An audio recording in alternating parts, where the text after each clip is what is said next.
पितृचरण कमलेभ्यो नमः। लंबोदरं परमसुन्दरमेकदन्तं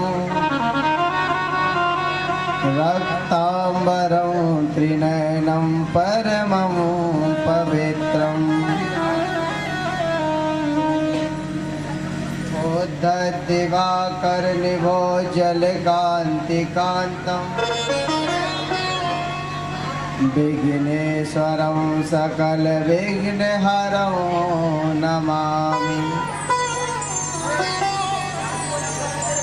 नमस्ते शारदे देवीं काश्मीरपुरवासिनीं तामहं प्रार्थये नित्यं विद्यादानं च देहि मे।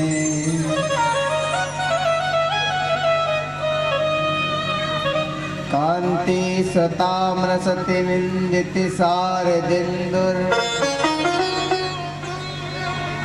यत्रैकतौ विलसितामसिताङ्गशोभाम् वृन्दावने विकृतया मुनिगाङ्गिसङ्गम् श्रीराधा मुकुन्दयुगलं तदहं नमामि।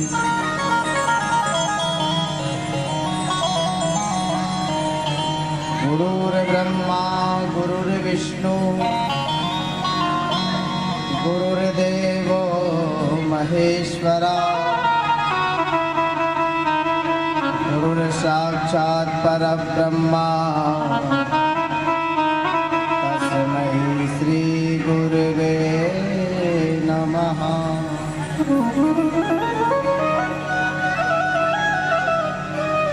अतुलित बलधामं हेम शैलाभदेहम् धनुज बल किसानं ज्ञानिनामागण्यं सकल गुण निधानं बालनादावधीशं रघुपति प्रिय भक्तं बात जातं नमामि।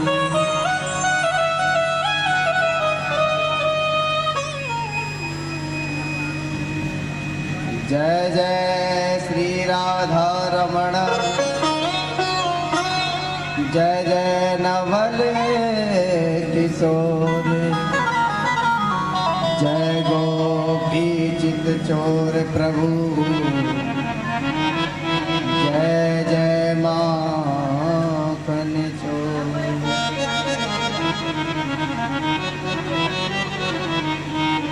आइए हनुमंत पधारिए कथा बहुमति अनुसार प्रेम सहित आसन धरू राजो पवन कुमार।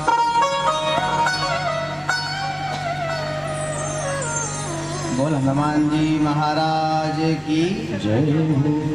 राजा रामचंद्र भगवान की जय हो। हनुमान जी महाराज की जय हो। गंगा मैया जय हो। यमुना मैया जय हो।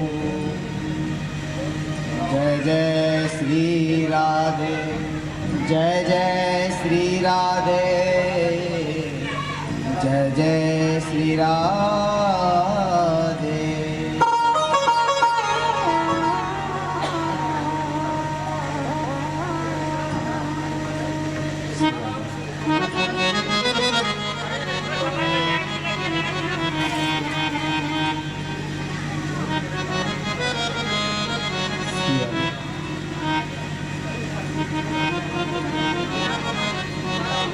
परम मंगलमय परात्पर अखिलेश्वर कारण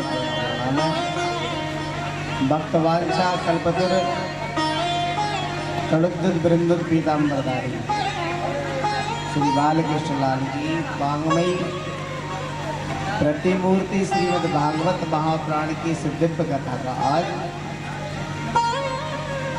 6वां दिवस प्रारंभ हो रहा है। बड़े ही सौभाग्य और हर्ष का विषय है, लेकिन आज बारिश के कारण व्यवस्थाएं काफ़ी बिगड़ गई हैं, लेकिन फिर भी कोई बात नहीं। आप कितने बड़े वक्ता यही दिखाई दे रहा है। ऐसी व्यवस्था में भी खड़े हुए हैं, लेकिन कोई बात नहीं। मेरा मानना है अगर बैठने लायक व्यवस्था हो तो बना ली जाए, थोड़ी बहुत देर में हो जाए, लेकिन थोड़े बहुत करीब आ जाए। बैठने की व्यवस्था जैसी हो वैसे कर लें आप लोग अपने हिसाब से। जिधर सूखा हो उधर बिछा दो, देख लो अपने हिसाब से।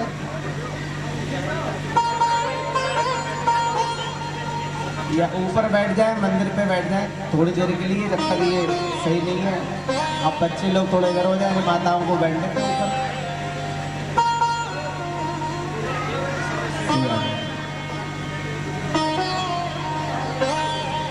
आइए, मन और वाणी को पवित्र करते हुए सभी लोग मेरे साथ भगवान के नाम का गुणगान करेंगे। सभी लोग बड़े भाव से गाएंगे। राधे कृष्णा राधे कृष्णा कृष्णा कृष्णा राधे राधे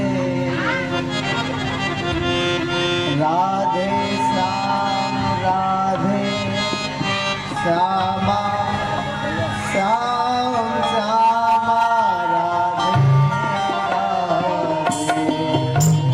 राधे कृष्ण राधे कृष्ण कृष्ण कृष्ण राधे राधे राधे श्याम राधे श्याम श्याम श्याम राधे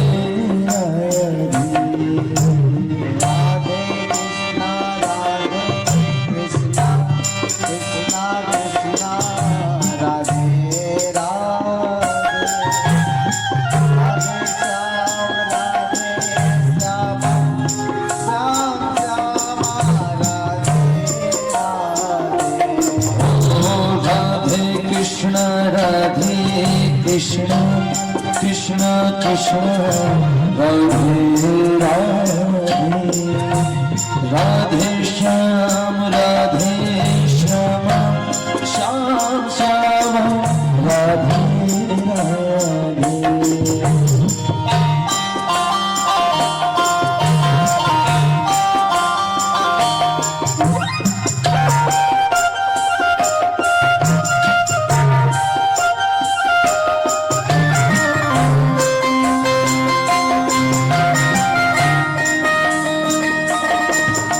कृष्ण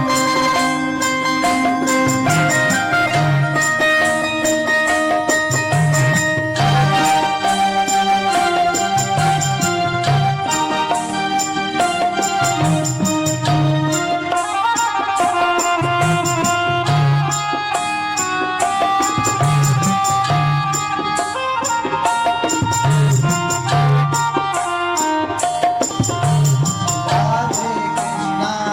राधे श्याम राधे श्याम श्याम श्याम राधे राधे राधे कृष्ण राधे कृष्ण कृष्ण कृष्ण राधे राधे राधे श्याम राधे श्याम श्याम श्याम राधे राधे।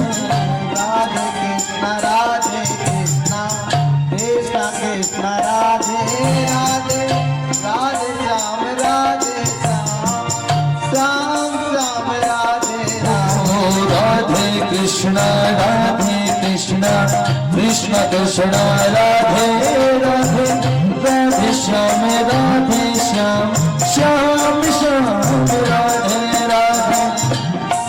राधे कृष्ण राधे कृष्ण कृष्ण कृष्ण राधे राधे राधे राधे राधे कृष्ण कृष्ण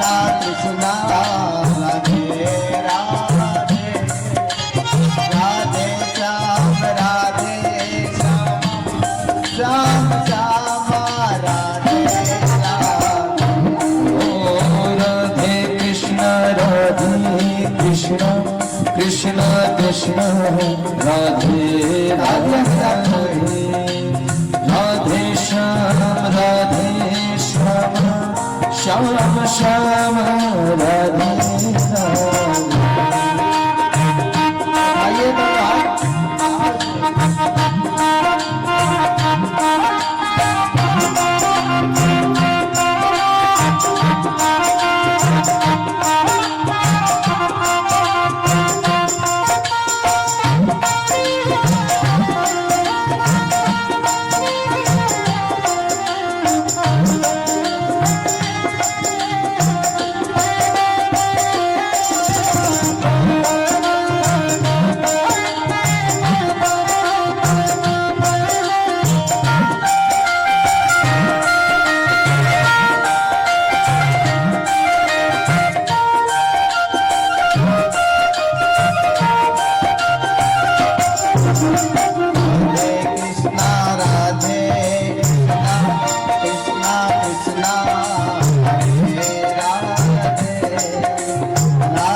श्याम राधे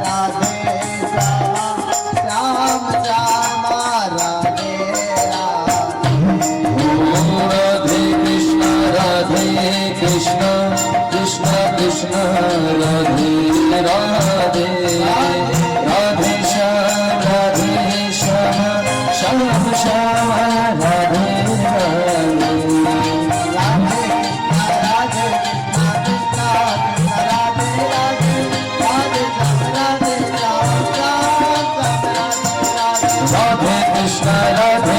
कृष्णा कृष्णा राधे राधे राधे श्याम राधे श्याम श्याम श्याम राधे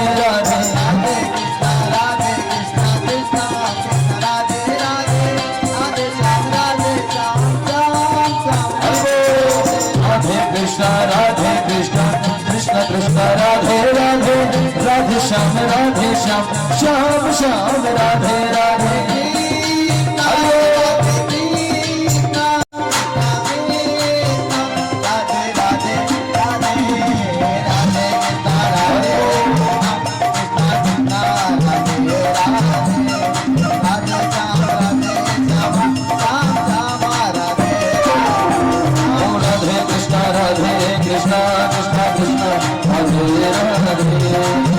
श्याम राधे श्याम श्याम श्याम राधे श्याम श्याम राधे श्याम श्याम राधे श्याम श्याम राधे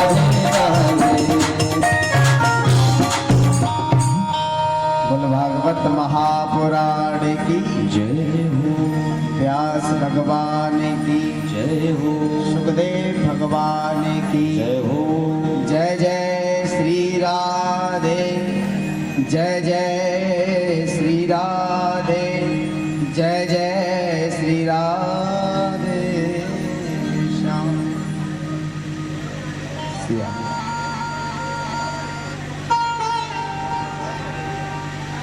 बड़े ही सौभाग्य और अर्थ का विषय, जैसा कि आप सभी को पता ही है,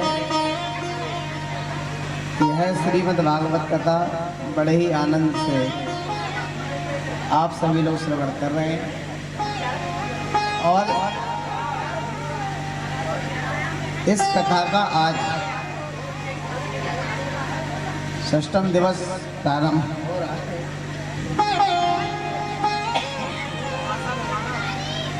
तो हम आप सभी लोग बड़े ही भाव के साथ, देखो मैंने कहा था ना आज कथा में क्या होगा, भगवान का विवाह होगा, तो पूरी तैयारी के साथ आए हो कि ना आए हो, खाली आज चले आए और कुछ ऐसे ही चले आए हैं? अब विवाह में क्या होता है सबको याद है, और धूमधाम से हम बारात में भी शामिल होंगे और कन्यादान भी लेंगे, फुल आनंद लेंगे। कल की कथा में हम आप सभी लोग प्रवेश करते हैं।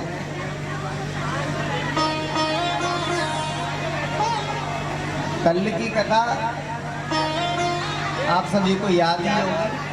कल की कथा गिरिराज पूजन बनाया गया, और जिस प्रकार यहाँ पे आप लोगों ने पूजन किया उससे लाख गुना श्री राधे।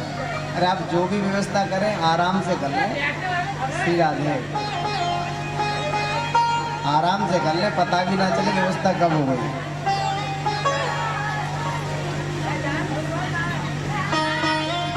पहले व्यवस्था कर लो आप बैठने की, और बैठ जाओ जब तक आरंभ करो।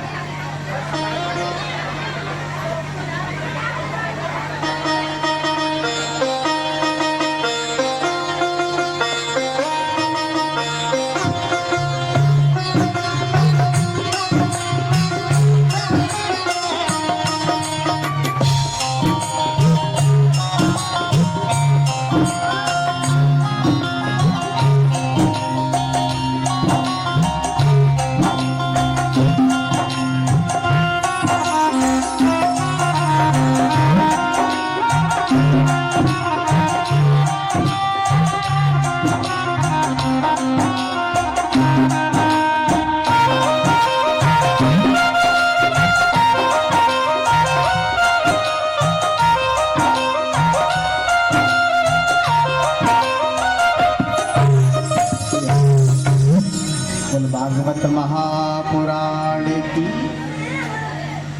जैवी भूल जाओ कि जैवी कहनी होती है।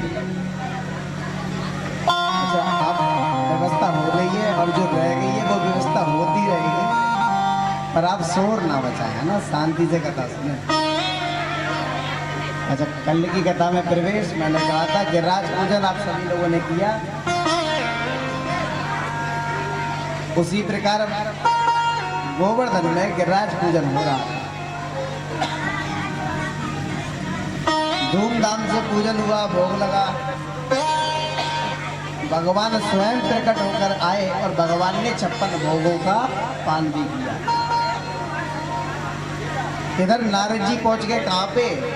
नारद जी पहुंच गए इंद्रलोक में, और इंद्र से कहा कि एक बात बताओ इंद्रदेव, तुम तो यहाँ बैठे हो, तुम्हें पता है कि गोकुल में क्या हो गया, तुम्हारे वृंदावन में, गोवर्धन में, ब्रजमंडल में क्या हो रहा है? इंद्र ने कहा होता क्या कि आज हमारी पूजा की तैयारी हो रही होगी, आज तो हमारी पूजा होने वाली है। उन्होंने कहा किस सपने में सो रहे हो, जरा देखो तो जाके। और जैसे ही कहा तो इंद्र को पता चला कि यहाँ तो मेरी पूजा बंद करके एक छोटे से बालक ने गिरिराज जी की पूजा प्रारंभ करा दी है। और जैसे ही ये बात पता चली तो इंद्र ने अपनी मेघ मालाओं को आदेश दिया और कहा जाओ इतना जल बरसाओ, इतना जल बरसाओ कि पूरा ब्रजमंडल डूब जाए।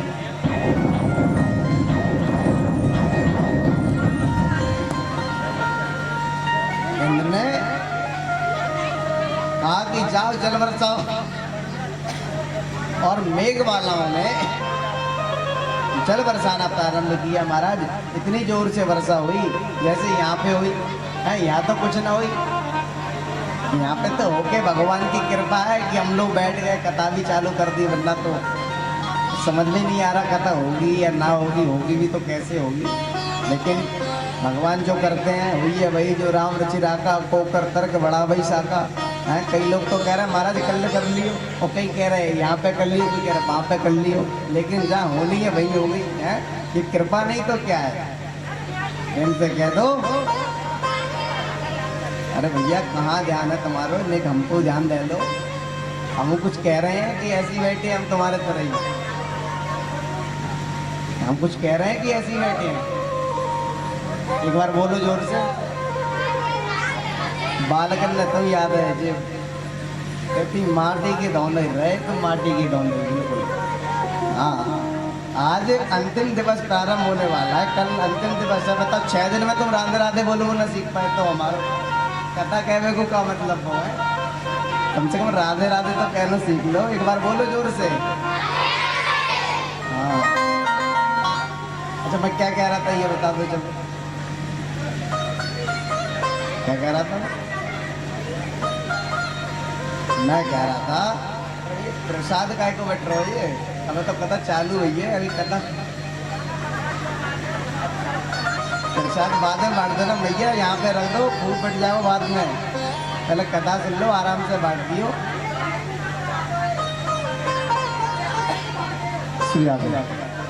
तो मैं कह रहा था देखो, मेघ मालाओं ने इतनी जोर की वर्षा की ब्रजमंडल में कि पूरा ब्रजमंडल डूबने लगा। और जैसे ही वर्षा हुई, समस्त ब्रजवासियों ने कहा कि कान्हा, हमने कहा था कि हमारा इंद्र नहीं मानेगा, तूने हमारे इंद्र की पूजा बंद करवा दी, इसीलिए इंद्र अब वर्षा कर रहा है। हमने कहा था कि अगर इंद्र कोई कष्ट दे, दुख देगा, समस्या खड़ी करेगा तो तेरे देवता को रक्षा करनी पड़ेगी, तो इसीलिए अब तू बचा ले। अब देखो जोर से वर्षा हो रही है, घनघोर बारिश हो रही है, सभी गा रहे हैं, पुकार रहे हैं गोवर्धननाथ को। और हम भी थोड़ी देर पुकारेंगे, प्रभु हमारे जीवन में भी कोई वर्षा कम नहीं है, वहाँ तो पानी की वर्षा हो रही है, हमारे जीवन में तो कितने दुखों की वर्षा हो रही है, कोई ना कोई समस्या खड़ी रहती है। वर्षा यहाँ भी हुई लेकिन बचा लिया गिरिराज नाथ ने, है तो बड़े भाव से मेरे साथ पुकारेंगे सभी लोग और कहेंगे प्रभु हमारे जीवन में जो दुख है सबको नष्ट कर देना। सभी लोग बड़े एकाग्र मन से पुकारें। ओ गिरिराज धारण हम तो मेरी शरण, गिरिराज धारण हम तो मेरी शरण, गिरिराज धरण हमको मेरी शरण,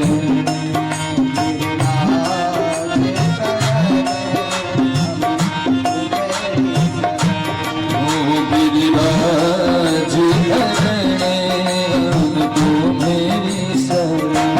सभी लोग हाथों को और पुकार गिरिराज महाराज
तुम्हारी शरण प्रभु तुम्हारी शरण, तुम्हारी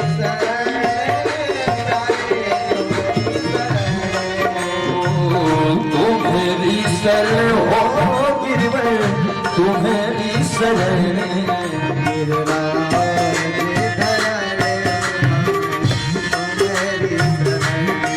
गिरिराज धरण हमको मेरी शरण।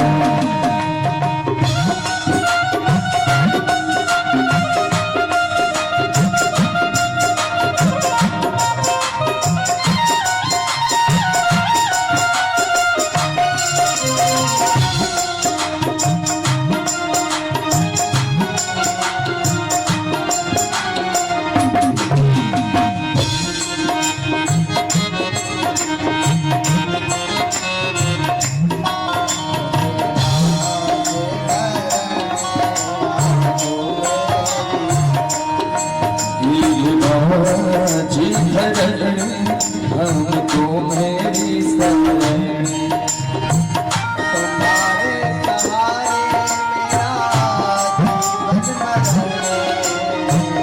तुम्हारे सहारे मेरा जीवन मरण, तुम्हारे सहारे मेरा जीवन मरण, तुम्हारे सहारे जीवन मरण, तुमको किया है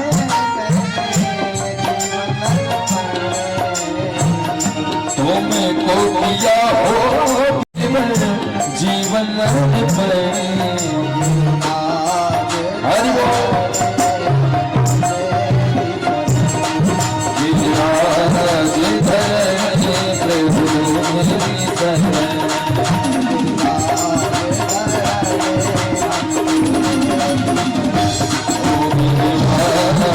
अब तू मेरी शरण प्रभु, तू मेरी शरण गिरवर, तू मेरी शरण प्रभु, तू मेरी शरण।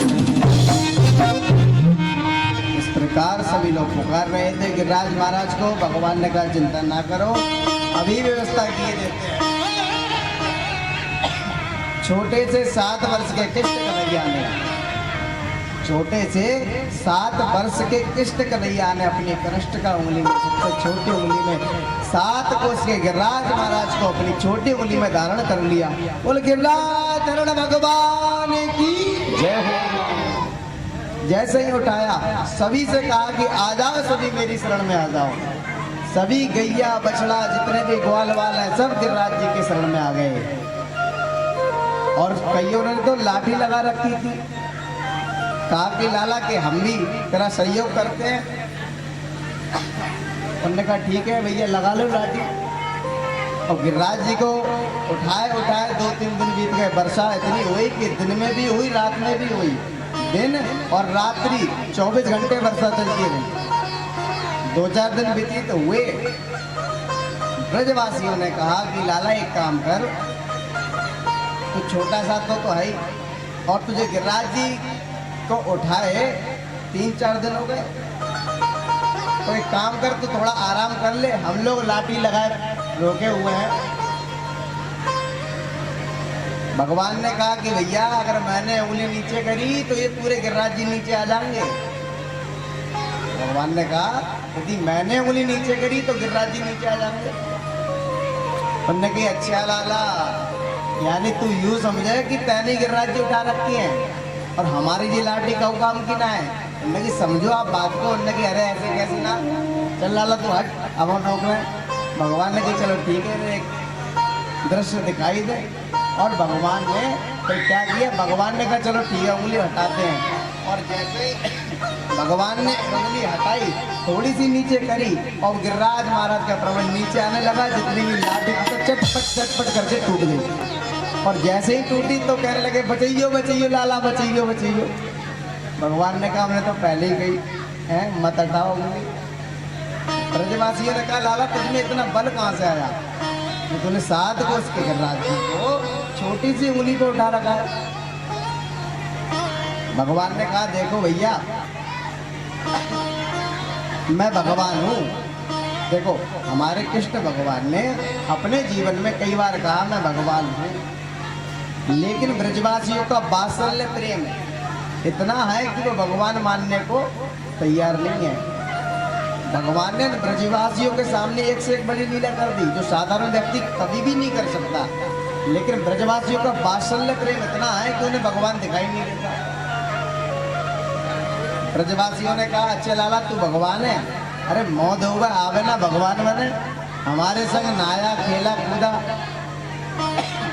तू भगवान कैसे हो सकता है। उन्होंने कहा चल ठीक है तू भगवान नहीं है तो ठीक है मत मान भैया। उन्होंने कहा नहीं तू बता तो सही, तूने इतने गिरिराज जी को उठा कैसे रखा है। तब भगवान ने कहा कछु माखन को भले बड़ो, कुछ गोपने करी सहा, श्री राधे जू की कृपा सो, मैंने गिरवर लियो उठा। भगवान कह रहे हैं कुछ माखन को बल बड़ो, कुछ मैंने जो चोरी कर करके ब्रजबालाओं से माखन खाया था उसका बल है, और कुछ गोपन करी सहाय, कुछ आप लोगों ने सहायता करी। भगवान ने कहा हमने काहे की सहायता करी भाई, हमने सहायता करने का प्रयास तो किया, लेकिन ये तुम्हारी जो हमारा जो प्रयास था वो असफल हो गया, लाठी टूट गई। तो हमने तो कोई सहायता नहीं करी।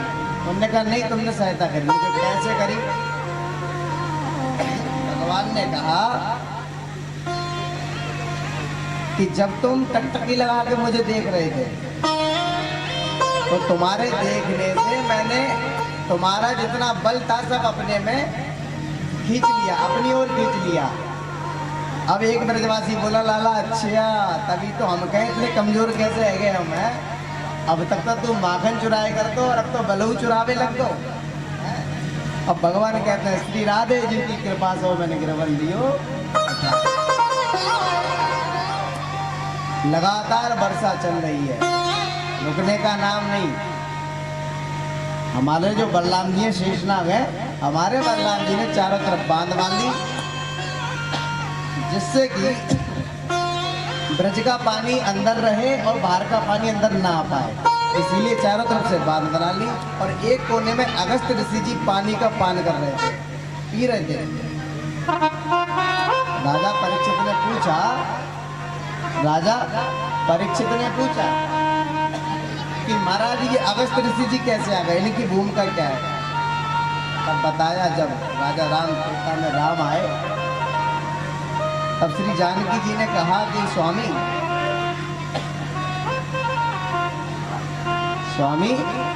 कि अभी तक हमने ब्राह्मणों को तो खूब जिमाया है, भोजन खूब कराया है, लेकिन कोई ऐसा ब्राह्मण नहीं आया जिसे देखकर हमारी संतुष्टि हो।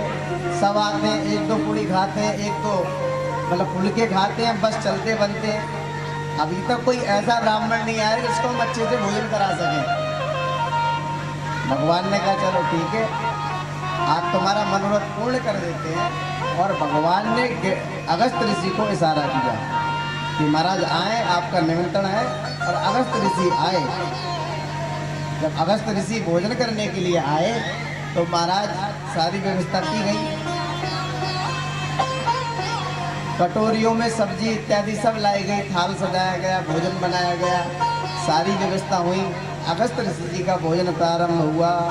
और कैसा प्रारंभ हुआ कि अगस्त ऋषि जी ने भोजन प्रारंभ किया सवेरे, और भोजन करते करते है गई दोपहर रह गई, लेकिन अगस्त ऋषि जी का भोजन नहीं रुका।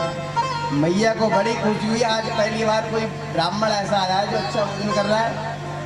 दोपहर से शाम हो गई, मैया को और प्रसन्नता हुई, अखंड भोजन चल रहा है, यानी ब्रेक ले रहे हो नहीं, लगातार कंटिन्यू, सुबह से शाम और शाम से अगला दिन हो गया, भोजन नहीं रुका। यहाँ तक कि हमारा 5-6 दिन वो बीत गए भोजन करते करते। अब सीता मैया बड़ी परेशान हुई। सीता जी ने कहा ये क्या हुआ, हमने ब्राह्मण बुलाया था, ये क्या इनका पेट है, ये क्या है क्या? अरे इतना खा रहे हैं। अब तो मैया ने रिद्धि सिद्धि नवनिद्धि गणेश इत्यादि सभी को लगा दिया कि जाओ आप सभी भोजन बनाओ। मैया थक गई भोजन कराते कराते। अब सभी रिद्धि सिद्धि बन के भोजन बनाने लगी, मैया परोसने लगी। महाराज भोजन चला, 10 दिन हो गए भोजन नहीं रुका, 10 दिन लगातार। मैया ने कहा कि महाराज हमने सुना है कि जब बीच आ जाए, कि मान लो जब आधा पेट भर जाए तो मतलब क्या कहते हैं, पानी पी लेना चाहिए बीच में। यदि आपका भोजन पूरा होने वाला तो बीच में थोड़ा पानी तो पियो। अगस्त जी ने कहा पहले बीच आने तो दो, अभी तो प्रारंभ हुआ है। अब तो सीता जी और घबरा गई। भाई तब भोजन चलता रहा 17 दिन बीत गए। कितने दिन? 17 दिन कंटिन्यू भोजन चला, सुबह शाम रात्रि भोजन चल रहा है। सीता मैया बड़ी परेशान हुई और सीता मैया पहुंची राम जी के पास। और सीता मैया ने राम जी को प्रणाम किया, कहा कि महाराज आपने ब्राह्मण बुलाया, ये क्या बुलाया है? हमने तो ब्राह्मण की कहा था और ऐसा ब्राह्मण आपने भेज दिया, अब मेरी बस की बात नहीं है। राम जी ने तुलसा जी का पत्ता दिया और कहा कि जाओ अब तुम ये दे देना। और राम जी ने इशारा किया कि बस आप इतना ही भोजन करें। अब अगस्त जी ने कहा कि मैया भोजन तो हमने आपने करा दिया, लेकिन अब पानी तो पिला दो। सीता मैया ने कहा कि महाराज हमारी बस की ना है? अब इसने 18 दिनों तक भोजन किया हो, वो पानी एक आध बाल्टी में तो काम चलेगा नहीं है, क्योंकि हमारे बस की बात नहीं कि जो हम आपको पानी पिला सके।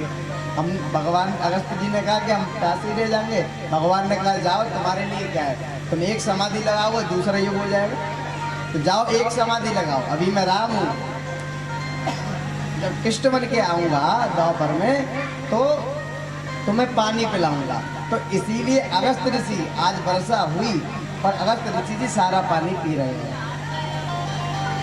इंद्र ने देखा कि अब तो 7 दिन हो गए वर्षा होते होते, अब जरा देख के आओ पूरा ब्रह्मंडल डूबा कि नहीं डूबा। इंद्र ने आकाश मंडल से देखा कि वृक्ष तो सूखा है, एकदम धूल उड़ रही है। इंद्र ने वर्षा रोकी और गिरिराज जी अपने स्थान पर स्थापित किए गए, लेकिन इंद्र ने देखा कि यहाँ तो सूखा पड़ा हुआ है, धूल उड़ रही है। तब इंद्र को बड़ा पश्चाताप हुआ, इंद्र को लगा कि ये कोई साधारण बालक नहीं है। और इंद्र ब्रजमंडल में आए और ऐसा लिखा है कि इंद्र आए तो ऐरावत हाथी से थे, लेकिन जहाँ से ब्रजमंडल की सीमा प्रारंभ होती है वहाँ हाथी चढ़ के पैदल ब्रजमंडल में गए। और जैसे ही ब्रजमंडल में गए भगवान की स्तुति गाई, प्रणाम किया और कहा, विशुद्ध सत्यम तव धाम शांतम तपोमयम ध्वास्तर रजमस्तकम मायामयोऽयं गुण संप्रवाहो ना विद्यते ते गुणानुबंधना। इंद्र कह रहा है कि विशुद्ध सत्यम तब धाम शांतम। हे प्रभु, आप विशुद्ध शुद्धि बुद्धि प्रदान कराने वाले हैं। व्यक्ति तमोगुणी हो रजोगुणी हो, कैसा भी गुण हो, आप उसके लिए शतोगुणी प्रदान कराने वाले हैं। आप शांतम धाम हैं। और आज पता नहीं मेरे मन में क्या आया जो मैंने आपके लिए इतने, आपके भक्तों के लिए इतने कष्ट में रखा, मुझे माफ कर देना। भगवान ने कहा चल ठीक है, मैंने तुझे माफ किया, जा। भगवान ने कहा जा। इंद्र ने 10 श्लोकों में स्तुति गाई, केवल 10 श्लोकों में। भगवान ने कहा जा। अब इंद्र को लगा नहीं कि इनने मुझे माफ कर दिया, इंद्र ने और बहुत याचनाएं करी और वहां पर इंद्र ने भगवान को सुरभि नाम की गाय से, उसके दूध से अभिषेक करा भगवान का, इसीलिए भगवान का नाम गोविंद पड़ा। गोविंद नाम इंद्र के द्वारा दिया गया है। बोलो गोविंद भगवान की जय हो। भगवान का नाम गोविंद रखा गया और इंद्र ने खूब स्तुति गाई। भगवान ने कहा जा। इंद्र ने कहा प्रभु मुझे ब्रज में वास दे दो। उन्होंने कहा अगर तू ब्रज में वास करेगा तो इंद्र की गद्दी कौन संभालेगा। मैंने कहा आप तो मोर बना दो, कड़ बना दो, पत्थर बना दो, कुछ भी बना दो, ब्रज के लिए जन्म लेने के लिए, ब्रज के वास के लिए मेरे प्यारे देवता भी तरसते हैं। ऐसी ब्रज भूमि की महिमा है। शास्त्रों में इसका बड़ा उल्लेख है। एक बार ब्रजमंडल में चला जाए तो बड़ा आनंद प्राप्त होता है। वहाँ आध्यात्म आनंद तो है ही, और शास्त्रोक्त आनंद जो ऋषि मुनियों ने गाया है वो तो परम आनंद है। वो दिखाई नहीं देने वाला है, वो अगले जन्म में आपको मिलने वाला है। ऐसा सुंदर स्थान वृंदावन, वहाँ पे जन्म लेने के लिए देवता लोग तरसा करते हैं। भगवान ने कहा जाओ, हमने तुम्हें माफ करा। इंद्र बातें चला गया। देखो भगवान की स्तुति केवल 10 श्लोकों में गाई इंद्र ने और भगवान ने माफ कर दिया। और कल आपने सुना कि ब्रह्मा जी ने 40 श्लोकों में गाई। ब्रह्मा जी ने 40 श्लोकों में स्तुति गाई, लेकिन ब्रह्मा जी को माफ नहीं किया। क्यों? क्योंकि ब्रह्मा जी ने 1 वर्ष तक भगवान के सखाओं को दूर रखा और इंद्र ने कितना कष्ट पहुंचाया, फिर भी माफ करा। क्यों? क्योंकि इंद्र ने 7 दिनों तक, 7 रात्रि तक भगवान को अपने भक्तों के साथ रखा, इसीलिए 10 श्लोकों स्तुति में माफ कर दिया।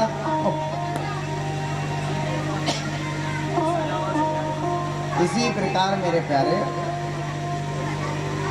बहुत सुंदर कथा आती है। तो इस प्रकार यह लीला केवल इंद्र के जो अभिमान था वो दूर करने के लिए करी गई। मैं क्या करता हूँ कि अभिमान कभी मत करो।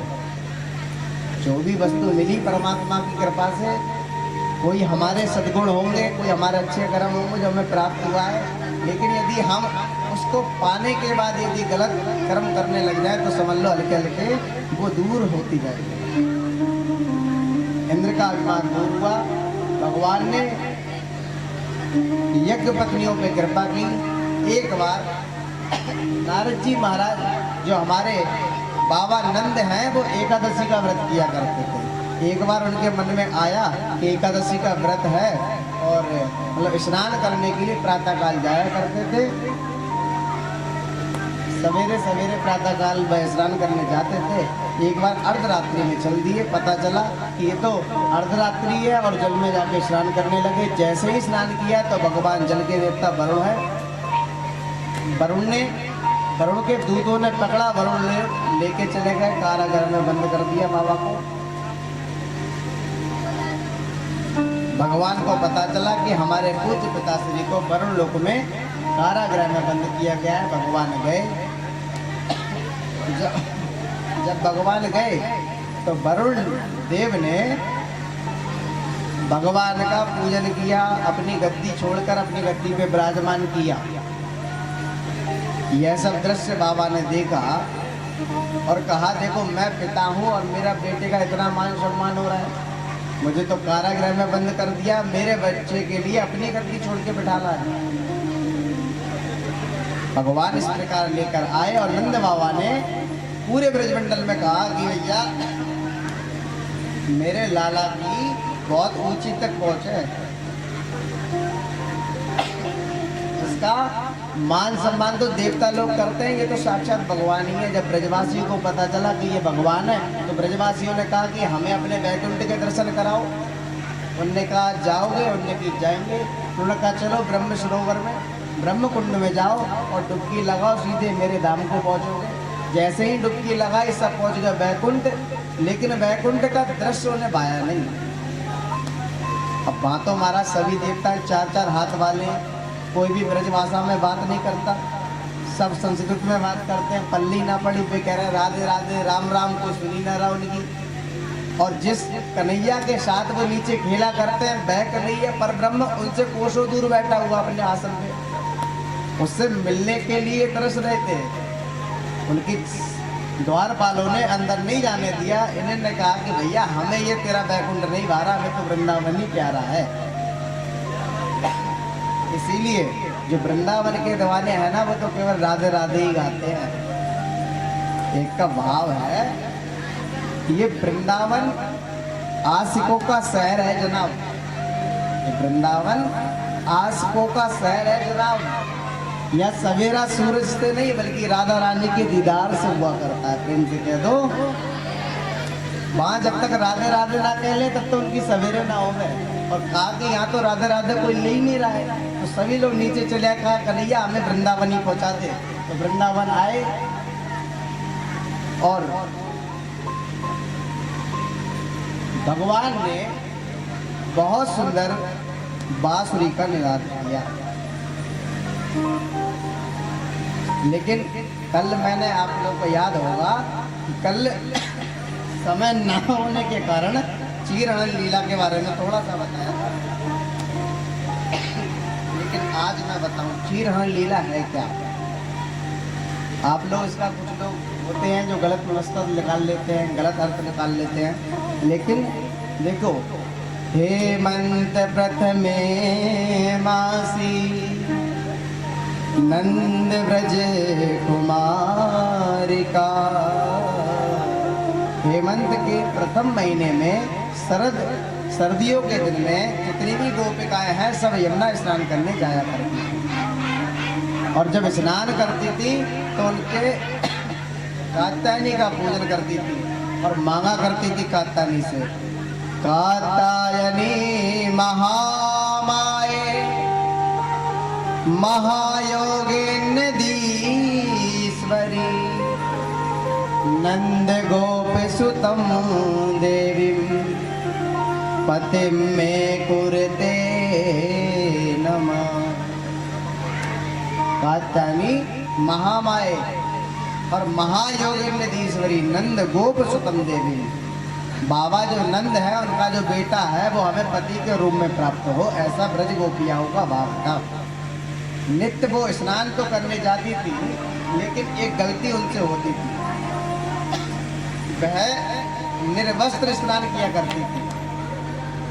वस्त्रों को नहीं पहनती थी, पूरे वस्त्रों को उतार के स्नान किया करती थी। भगवान को पता चला, भगवान ने समझाने का प्रयास किया और भगवान ने रास्ते में रोका, कहा गोपिकाओ ये जो तुम स्नान करती हो वो गलत है।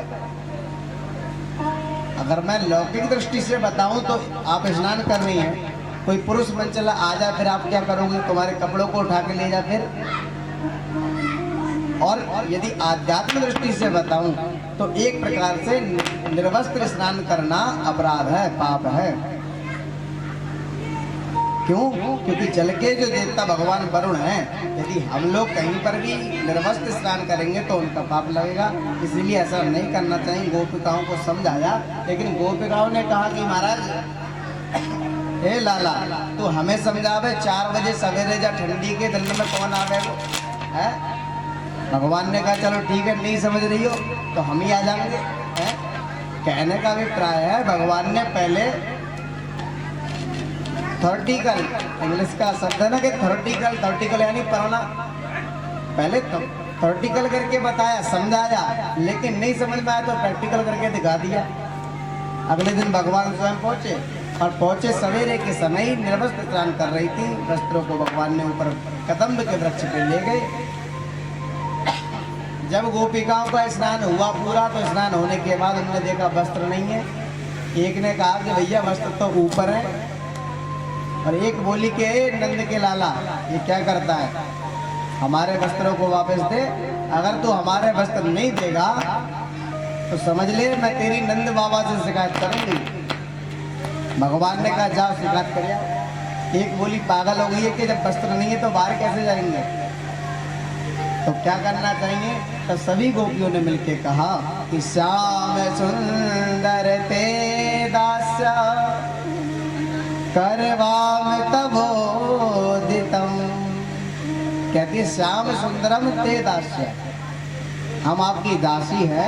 करवाम तबोदितम, दोनों हाथ को जोड़ते हैं, जैसा आप कहेंगे हम वैसा करेंगे। भगवान ने वस्त्रों को दिया और कहा कि जो तुम स्नान करती हो वो गलत है। और इस समय यदि भगवान की आयु पर ध्यान दिया जाए तो केवल 4.5 वर्ष की आयु थी। यदि हम आध्यात्म दृष्टि से, लौकिक दृष्टि से समझे तो 4.5 वर्ष का बालक क्या जाने हैं? यदि आप लोग कुछ और सोचते हो तो सोचना बंद कर दो। 4.5 वर्ष की आयु में भगवान ने वस्त्र बनाए। और अगर वस्त्र है क्या, देखो ये गोपी कौन है? गोपी है जीव, जीव यानी हम आप लोग। और वस्त्र क्या है? वस्त्र है अविद्या। हमारे अंदर जो अविद्या भरा हुआ है ना, भ्रम भरा हुआ है, किसी प्रकार की काम भरे हुए हैं, उसको अविद्या कहते हैं। और भगवान ने वस्त्र नहीं, उनकी अविद्या चुराई, और अविद्या चुरा के उन्हें सद्विद्या प्रदान कर दी, वस्त्रों को वापस कर दिया। अविद्या उनके मन में क्या थी? निर्वस्त्र स्नान करना। भगवान ने वो समझाकर उनके वस्त्र दे दिए कि जाओ तुम वस्त्र पहनो और जाओ यहाँ से। तो ऐसे ही मेरे प्यारे, केवल परमात्मा ने वस्त्र ही नहीं, उनकी अविद्या का हरण किया था। जो उनके अंदर बुद्धि नहीं थी कैसे स्नान करना चाहिए, वो भगवान ने समझाने का प्रयास किया इस लीला से। और यदि भगवान कहे तो भगवान में तो कोई दोष होता ही नहीं है। दोष तो हम आप में भरे हुए। समेरत को नहीं दोषे गुसाई, समेरत को नहीं दोषे गुसाई। रवि पावक सूर्य सर की नाई। यदि हम परमात्मा में देखें तो कोई इनमें दोष नहीं है। इसीलिए भगवान ने उनके अविद्या का हरण किया और सद्विद्या प्रदान कराई है। और आज भगवान ने सुंदर बांसुरी का निनाद किया, सुंदर बांसुरी बजाई, सुंदर बांसुरी का निनाद किया। भगवान ने सुंदर बांसुरी का निनाद किया और शरद पूर्णिमा की दिव्य रात्रि, भगवान पिता रात्रि सरदो फुल्ल मल्लिका, भिक्षरन्तु मनश्चक्रे योग माया मुपाश्रिता। भगवान पिता रात्रि कौन सी रात्रि है? ब्रह्मा जी की रात्रि। और ब्रह्मा जी की रात्रि कैसी है?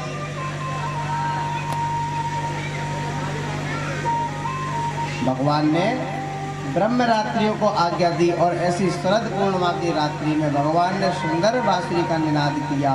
और जैसे ही बांसुरी का निनाद किया, जितनी गोपिकाएं जो कार्य में व्यस्त थी, उनके कान में बांसुरी की ध्वनि गई। और जैसे ही ध्वनि गई तो जो गोपिका जो काम कर रही थी वो काम छोड़कर भागने लगी। एक गोपी तो अपने पति की सेवा कर रही थी और पति की सेवा में उसको भोजन करा रही थी। जैसे ही उसने बांसुरी की निनाद को सुना तो उसने अपने पति की सेवा करते हुए भागने लगी। और जैसे ही भागी, उसके पति ने कहा, जाती कहाँ है? सुन, इसमें नमक कम है। उसने मांगा नमक। और जब बांसुरी की सुंदर सुंदर मधुर मधुर बांसुरी का निनाद उसने सुना, उसका पूरा चित्त मधुर हो गया था। अब मांगा नमक और वो लेके आ गई शक्कर, और शक्कर डाल के भाग गई। एक गोपी तो श्रृंगार कर रही थी। अब जो नीचे का पहनने वाला होता है लहंगा, वो ऊपर पहन लिया, ऊपर का पहनने वाला नीचे पहन लिया, भाग गई। और एक तो मेकअप कर रही थी, श्रृंगार में मेकअप कर रही थी। अब जो होठों पे लगाने वाली है वो लगा ली आंखों में, और आंखों की लगाने वाली होठों पे लगा ली। इस प्रकार एक तो दूध काटने जा रही थी तो हमारा दूध की बाल्टी छोड़ के चली गई। सास ने कहा, जाती कहा है, दूध तो रख के चली जा। हाँ, कहने का अभिप्राय है कि जो गोपिका जिस कार्य में व्यस्त थी, वह सब काम छोड़ के भागने लगी। एक और गोपी थी। उस गोपी के पति ने उसको कमरे में बंद कर दिया। कमरे में बंद किया। और कमरे में जब बंद किया तो ताला लगा दिया। उसने कहा, देखूं मैं कैसे चली जाएगी। उसने विचार किया कि ये संसार के जो पति हैं वो केवल शरीर के पति हैं। वो केवल शरीर का नहीं, वो आत्मा का पति है। परमपिता परमेश्वर है, जगदीश्वर है। तो उसे इस शरीर से नहीं, उस आत्मा से प्रेम है।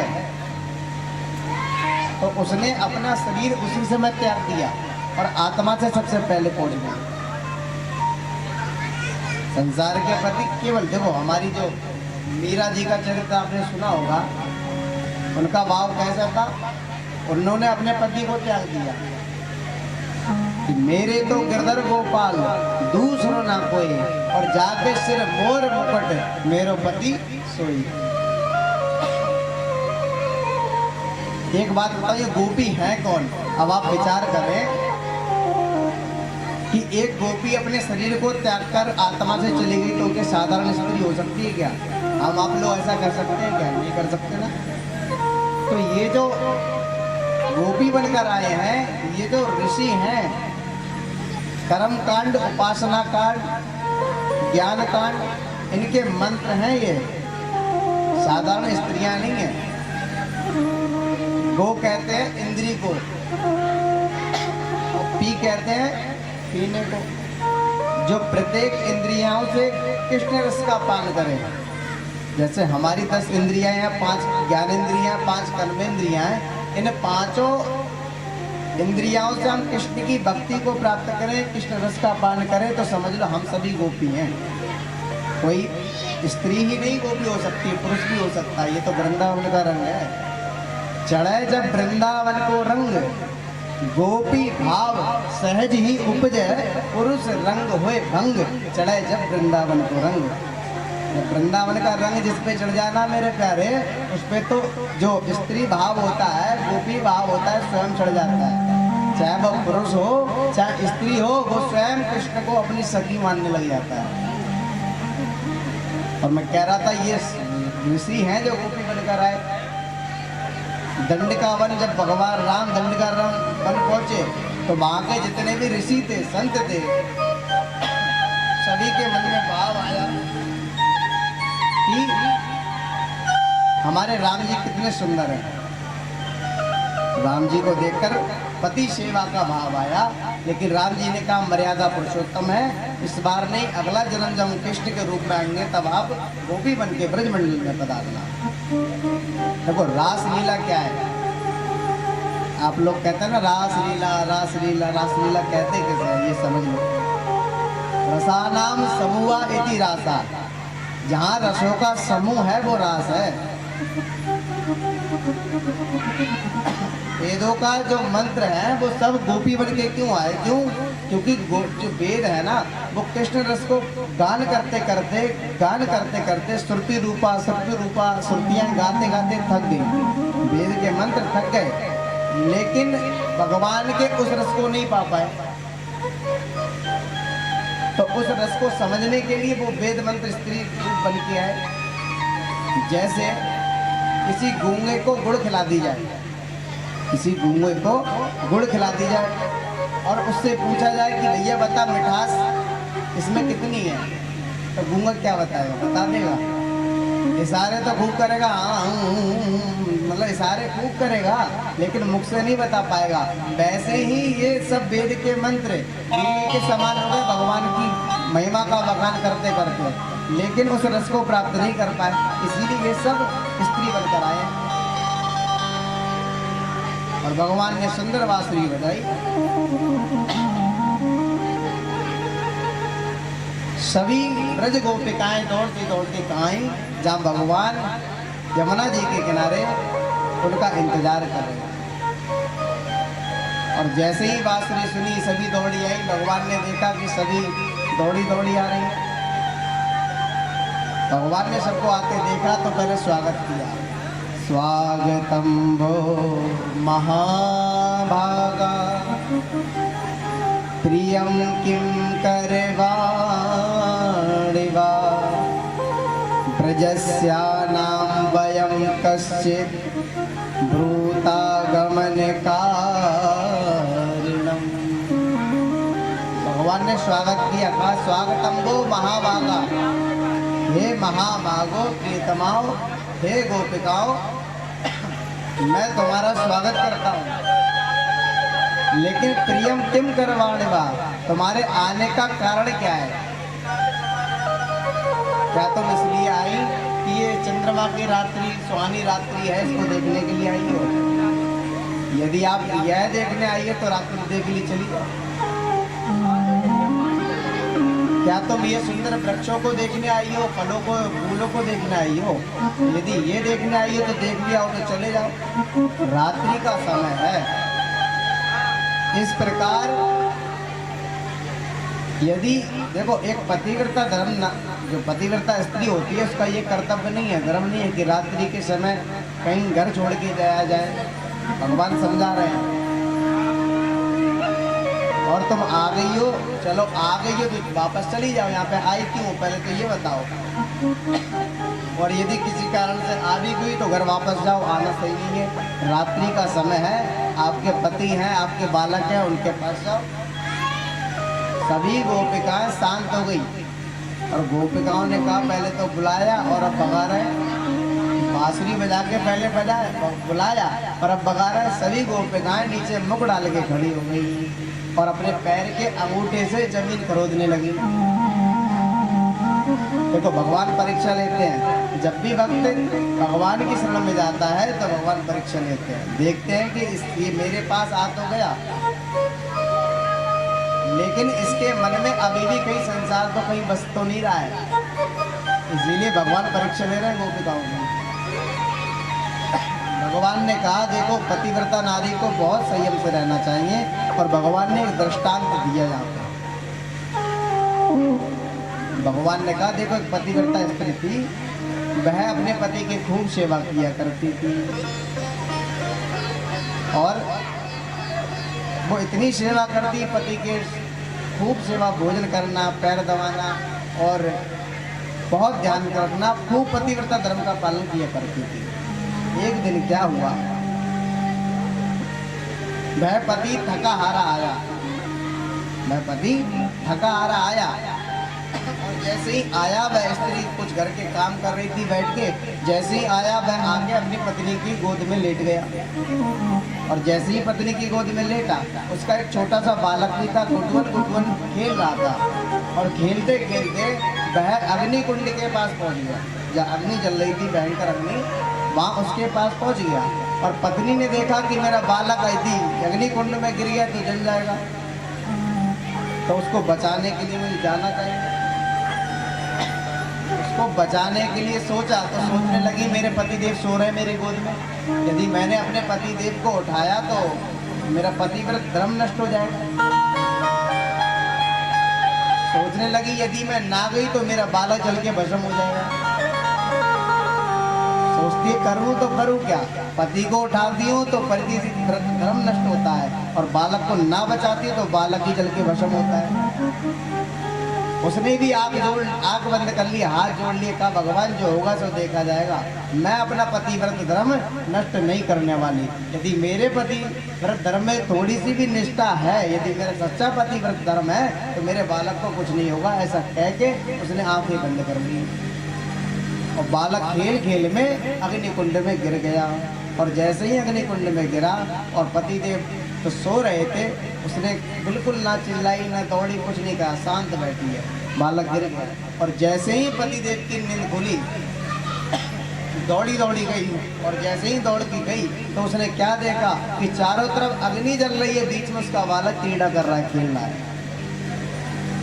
भगवान ने कहा ये है पतिव्रता धर्म। यदि स्त्री अपने पति धर्म व्रत का पालन करे तो जीवन में कोई भी कष्ट आ जाए उस सबसे निपटने की क्षमता रखती है। गोपिकाएं बहुत देर तक शांत थी। गोपिकाओं ने कहा बहुत देर हो गई, कुछ ना कुछ तो कहनी पड़ेगी। गोपिकाओं ने कहा ठीक है, आपने सुन ली आपकी बात, अच्छा है, और हम आए क्यों, आपने बुलाया और अब आप भगा रहे हैं और दृष्टांत दे रहे हैं एक से एक अच्छे। गोपिकाओं ने कहा कि सुनो, एक दृष्टांत हमें भी आता है।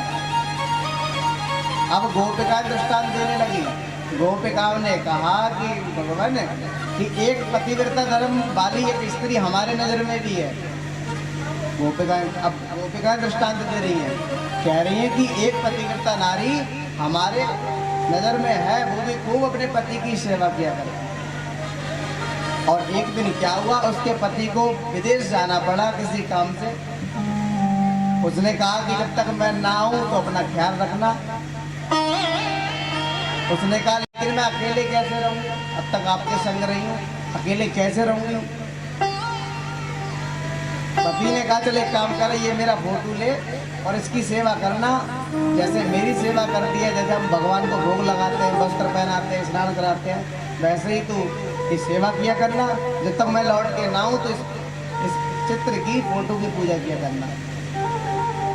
और उस स्त्री ने ऐसा ही किया। 4-5 दिन व्यतीत हुए, वो रोज फोटो की पूजा करती, नवाती, मतलब गीले कपड़े से पोंछ लेती, भोग लगाती, तब जाके भोग अपने को पाती, ऐसे सेवा करती। एक दिन क्या हुआ, वह स्त्री ऐसे ही सेवा कर रही थी। सेवा करते करते उसने देखा कि द्वार पे कोई आ गया, द्वार बजा रहा है, गेट बजा रहा है, लेकिन वो सेवा कर रही है, पतिव्रत धर्म का पालन कर रही है। उसी समय द्वार पे कोई आया, द्वार बजाने लगा, आवाज सुनी तो पता चला मेरा पति है। अब गोपिकाओं ने कहा भगवान कृष्ण अब आप बताओ उस स्त्री को क्या करना चाहिए। फोटो की सेवा कर रही है, अपने पति की सेवा कर रही है, और द्वार पे पति आ गया है। अब बताओ उसे करना क्या चाहिए, पूजा छोड़े या फिर द्वार पे जाके पति को बुलाए, गेट खोले। तो आपकी नज़र में क्या करना चाहिए, आपका मन क्या गवाही दे रहा है? फोटो की पूजा करे या गेट खोले, आपका मन क्या क्या कह रहा है मन आपका? जोर से बोलो, ना पल्ले पड़ रही क्या? भगवान ने कहा कि जब असली पति आ गया है तो फोटो की पूजा क्या करनी, गेट जाके खोले। गोपिकाओं ने कहा महाराज बस आपने उत्तर दे दिया, हमारे आने का कारण यही उत्तर है। ये संसार के जो पति हैं वो केवल फोटो के समान है। संसार के पति केवल फोटो के समान है, और इस आत्मा के पति तो आप परमात्मा हैं। अब जब आप हमें प्राप्त हो गए हैं तो हम इन फोटोओं के पतियों को क्या करेंगे, इसीलिए हम आपके पास आए। भगवान ने जब ये सुना, भगवान प्रसन्न हुए। भगवान ने कहा कि तुम्हारे अंदर हृदय में वास्तव में संसार के प्रति कोई मोह नहीं है। भगवान ने कहा था कि हम रास रचाएंगे, तो चलो रास रचाते हैं। तो भगवान ने वहाँ पे थोड़ा सा नृत्य किया, लेकिन नृत्य करते करते गोपिकाओं के मन में अभिमान आ गया। गोपिकाओं ने सोचा कि आज हम कितने बड़े बागी हैं, और बड़े बागी के साथ साथ हम कितने सुंदर हैं, जो कि आज स्वयं परब्रह्म परमात्मा हमारे संग नृत्य कर रहा है। जब ऐसा भाव आया, अभिमान आया, तो मैंने कहा ना, भगवान तो अभिमान किसी का बर्दाश्त नहीं करते। भगवान ने देखा इनके अंदर अभिमान आ गया, तो भगवान ने उसी समय क्या करा, भगवान वहां से अंतर ध्यान हो गए। और जैसे ही अंतर ध्यान भगवान वहां से हुए, सभी गोपिकाएं रोने लगी और भगवान को ढूंढने लगी। सभी गोपिकाएं भगवान को ढूंढने लगी। भगवान वहां से अंतर ध्यान हुए, सभी गोपिकाएं ढूंढ रही हैं और गा रही हैं। सोचते हैं प्रभु, हमने अभिमान किया और आप हमें छोड़ के चले गए। अब पता नहीं कब मिलन आपसे हमारा होगा। खूब ढूंढती हैं, रोती हैं, कहती हैं ओ कब आएगा मेरा सावरिया, कब आएगा मेरा सावरिया।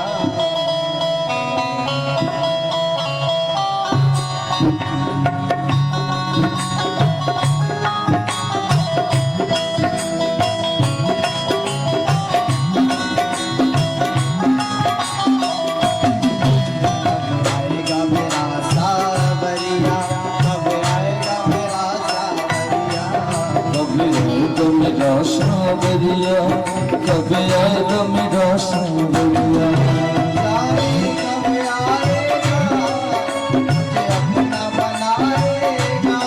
जाने कब आएगा मुझे अपना बनाएगा, जाने कब आएगा मुझे अपना बनाएगा, जाने कब आएगा मुझे अपना बनाएगा।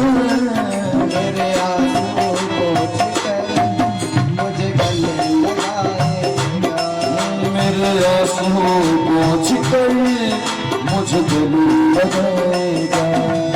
कब आएगा मेरा सावरिया, कब आएगा मेरा सावरिया, कब आएगा मेरा सावरिया।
बनो न कठोर थोड़ा दया से भी काम लो, बनो न कठोर थोड़ा दया से भी काम लो, बनो न कठोर थोड़ा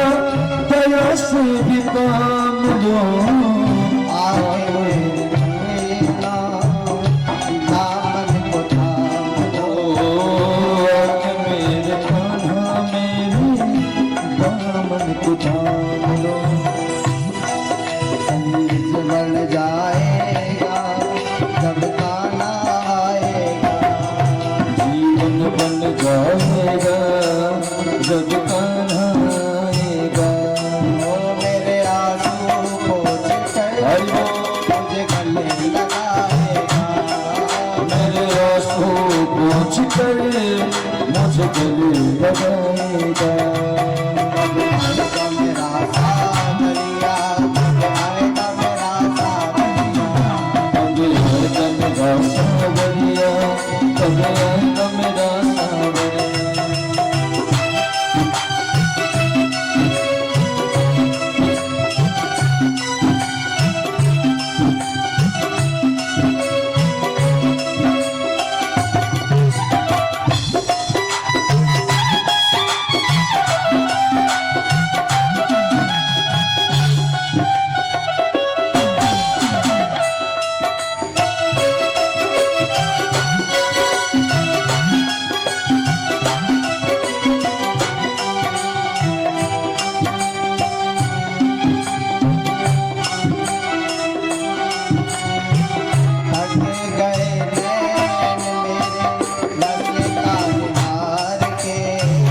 थक गए नैन मेरे रस्ता निहार के।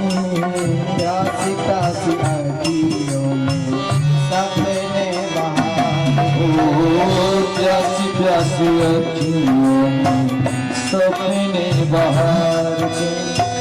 थक गए नैन मेरे रस्ता निहार के। थक गए नैन मेरे रस्ता निहारते।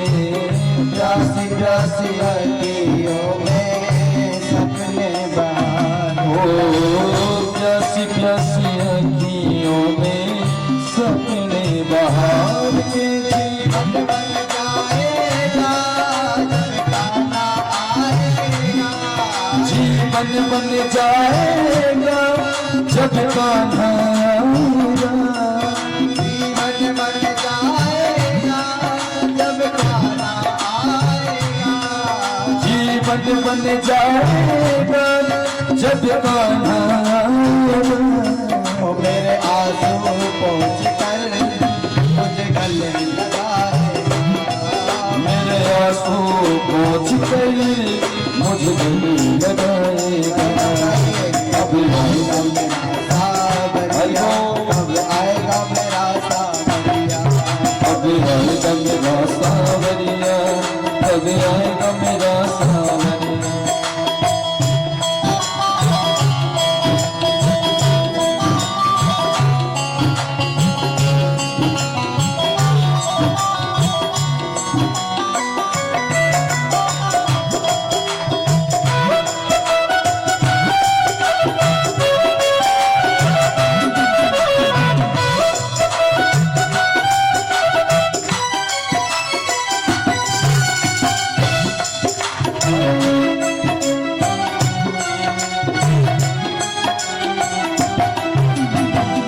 तुझसे उम्मीद मुझे तेरा ही सहारा है।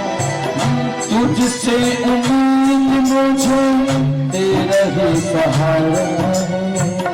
तुझसे उम्मीद मुझे तेरा ही सहारा है।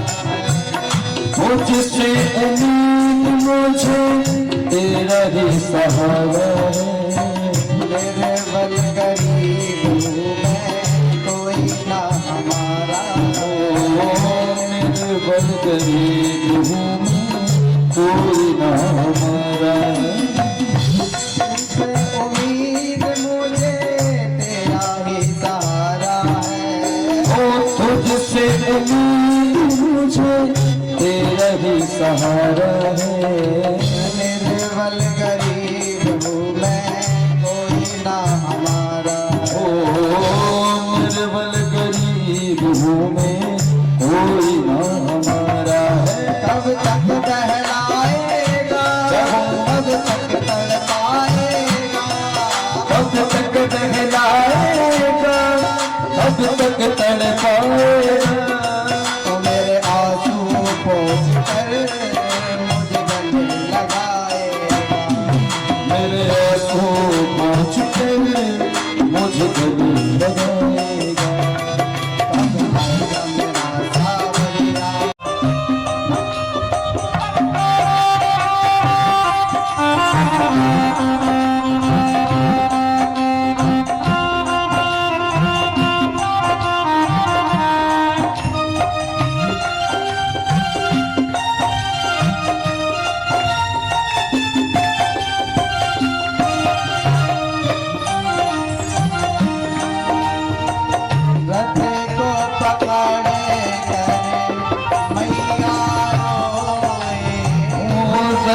को पकड़ी मैया रोवे। गैया बछड़ा भी रोए रहे, ओ गैया बछड़ा भी रोने लगी। ओ रथ को पकड़े गैया रोए, रथ को पकड़ी मैया रोवे। गैया बछड़ा भी रोए रहे, ओ गैया बछड़ा भी रोने लगी। कैसे सहे ये जुदाई की मैया रोए, याद ना करे। कृष्ण देते हैं रज से बिगाड़ी की मैया मोरी याद ना करे।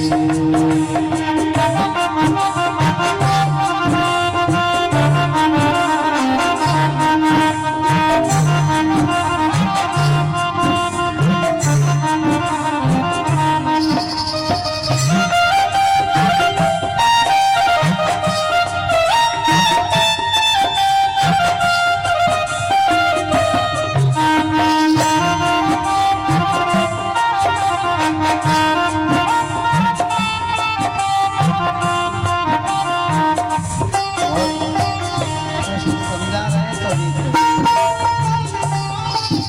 कह रहे हैं क्या? धनों से आगे आए हैं खबरिया, धनुषिया की आए हैं खबरिया। धनों से आगे आई है खबरिया, ओ धनुषिया की आई है खबरिया। जाना है हमें मथुरा नगरिया, ओ जाना है हमें मथुरा नगरिया। कोई कैसे सहे ये जुदाई की मैया मोरे याद ना करे। कृष्ण देते हैं रज से जुदाई की मैया मोरे याद ना करे।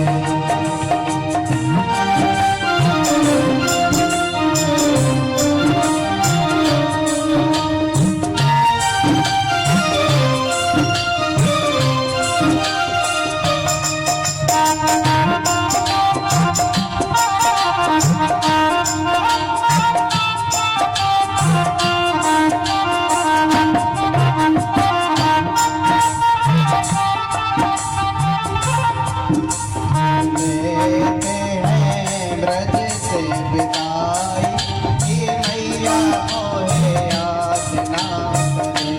कृष्ण देते हैं ब्रज से विदाई की मैया मोहे याद ना करे। की मैया मोहे याद ना करे। कि मैया मोहे याद ना करे।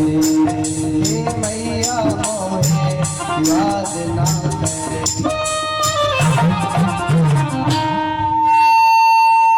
इस प्रकार भगवान ने सभी को समझाया और मथुरा में प्रवेश किया है।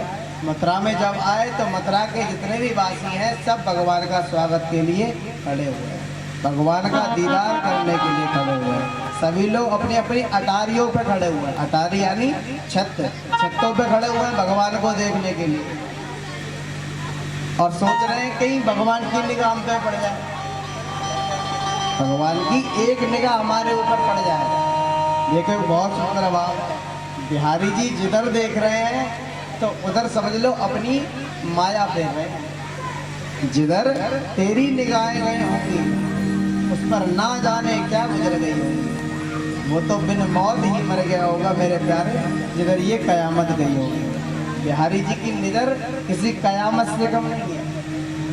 जिधर बिहारी जी देख लेते हैं ना उसको अपना ही बना के छोड़ते हैं। सभी मथुरावासी सब भगवान के दीदार के लिए व्याकुल हैं। भगवान का दीदार हुआ, भगवान का बहुत सारा स्वागत किया। यहाँ तक कि कंस ने मना कर रखा था कोई स्वागत ना करेगा, लेकिन फिर भी भक्तों ने स्वागत किया। और भगवान ने कहा कि बाबा हम थोड़ा ये मथुरा नगरी घूमना चाहते हैं। नंद बाबा ने कहा लावा जी अपने गाँव ना है, शहर है, यहाँ पे तू वैसे ही उठनी, फिर पता ना किससे लड़ाई मोल ले ले, मत जा। उनने कही नहीं नहीं हम जा रहे हैं, हमारे सका जा रहे हैं और बल्लाऊ भैया साथ में जा रहे हैं, चिंता काहे को कर रहे हो। बाबा ने कहा चल ठीक है, पर लड़ियो वीडियो मत खाओ से, शांति से रहियो, मेला घूम के चलो रहियो। और बाबा की आज्ञा लेकर भगवान आगे बढ़े।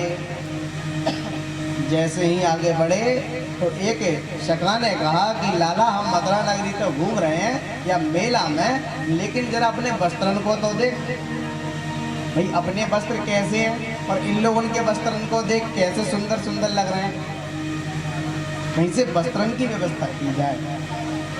तो भगवान आगे बढ़े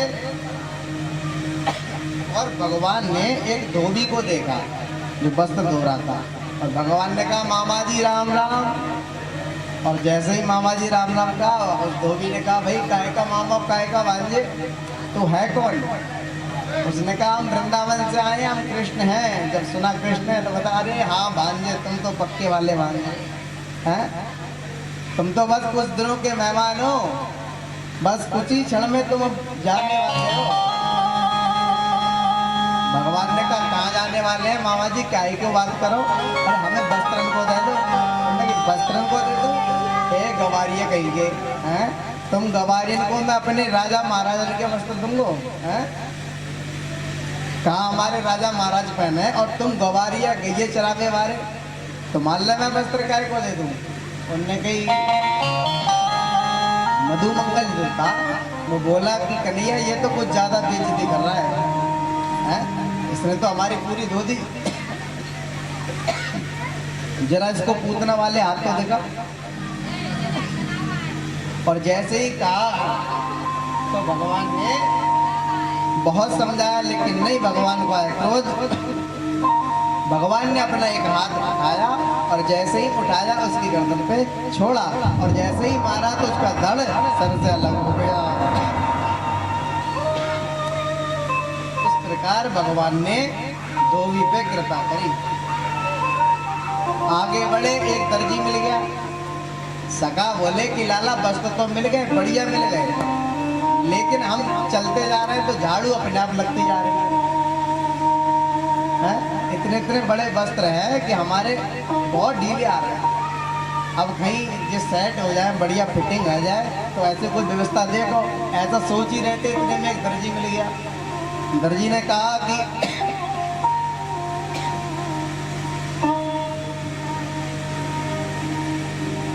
दर्जी ने कहा प्रभु यदि आपकी कृपा हो तो मैं आपके वस्त्रों की फिटिंग कर दूं, जरा ठीक ठाक कर दूं। उन्होंने कहा बिल्कुल हम यही चाह रहे थे। दर्जी ने भगवान के वस्त्र दिए और बढ़िया से सिल लिए, भगवान के नाप के भगवान ने पहने, सभी सखाओं ने पहने। भगवान बड़े प्रसन्न हुए, दर्जी को आशीर्वाद दिया, और भगवान का आशीर्वाद आज भी दर्जियों पर है। आप जितने का कपड़ा खरीद लो उससे ज़्यादा सिलाई में दे। भगवान ने आशीर्वाद दिया कि जाओ दर्जियों तुम मौज करो और दिन दुगनी रात चौगनी तरक्की करो। तो आज भी आप वस्त्र जितने का खरीदोगे उससे ज़्यादा सिलाई देनी पड़ेगी। तो ऐसे ही भगवान ने दर्जियों को आशीर्वाद दिया और आगे बढ़े। एक श्रीदामा नाम का माली मिला, उसने भगवान को माला पहनाई, और भगवान ने विचार किया कि माला पहन ली, वस्त्र पहन लिए, लेकिन ब्रजवासी कब बने? जब ये माथो पुत जावे, मतलब जब ये माथे पे पूरे माथे पे जब चंदन लग जावे ना, तब पक्के ब्रजवासी बने। एक बोलो लाला चंदन कहाँ मिले वो, और जैसे ही सोचते हुए जा रहे थे, एक 3 जगह से टेढ़ी स्त्री चंदन को लिए जा रही थी, जिसका नाम शैलेंद्री था, लेकिन लोग कुब्जा कहा करते थे। क्यों? क्योंकि वो 3 जगह से टेढ़ी थी, सुंदर नहीं थी, टेढ़ी थी, लोग कुब्जा कहा करते थे, नाम शैलेंद्री था। भगवान ने जब सुंदर सुगंध की चंदन की सुगंध को सूंघा तो भगवान ने कहा, अरे सुंदरी, जरा ये चंदन हमारे माथे को लगा दो। और जैसे ही ये सुना उसने कि पहली बार किसी ने मुझे सुंदरी कहा है, तुरंत मुड़ी और कहती, लाला हम आपको चंदन जरूर लगाएंगे। वैसे तो ये महाराज कंस के यहाँ का है, लेकिन आपने मुझे सुंदरी कहा है तो मैं आपको चंदन जरूर लगाऊंगा। उसने पूरे माथे पे भगवान के चंदन पोंछ दिया, सभी के चंदन लगाया। भगवान ने विचार किया कि मैंने इसको सुंदरी कहा है तो मैं सुंदरी बना दूं। भगवान जो कहते हैं वो सत्य करके मानते हैं। भगवान ने कहा, देवी जी आंख बंद करो और सीधी खड़ी हो जाओ। और जैसे ही देवी जी खड़ी हुई, भगवान ने अपने पैर उस कुब्जा के पैर पे रखा और उसकी ठोड़ी पे हाथ रखा। भगवान ने जोर से झटका दिया तो 3 जगह से टेढ़ी थी सीधी हो गई बिल्कुल। और जैसे ही सीधी हुई तो सुंदर भी हो गई। बोली भक्त वत्सल भगवान की। इस प्रकार भगवान ने शैलेंद्री कुब्जा पे कृपा की और भगवान आगे जाके जहाँ धनुष रखा था वहां पहुंचे। जैसे ही वहां पहुंचे भगवान, तो भगवान ने देखा कि यहाँ पे धनुष रखा हुआ है। भगवान खेल खेल में पहुंच गए और भगवान ने उस धनुष को उठा लिया। और जैसे ही उठाया महाराज, जितनी देर में एक पलक गिरती है इतनी देर में धनुष को तोड़ दिया। और जैसे ही धनुष टूटा, कंस के सैनिकों को पता चला कि महाराज धनुष टूट गया है, धनुष टूट गया है। तो कंस ने अपनी सेना बढ़ाई और सेना बढ़ाई तो महाराज सभी सेना को आज्ञा दी, जाओ यही मेरे बाल हत्यारे हैं, यही मेरे काले, इसको मार दो। कुबलिया पीठ हाथी को भेजा गया, उस हाथी को मदरा का पान करा दिया और महाराज मदरा के नशे में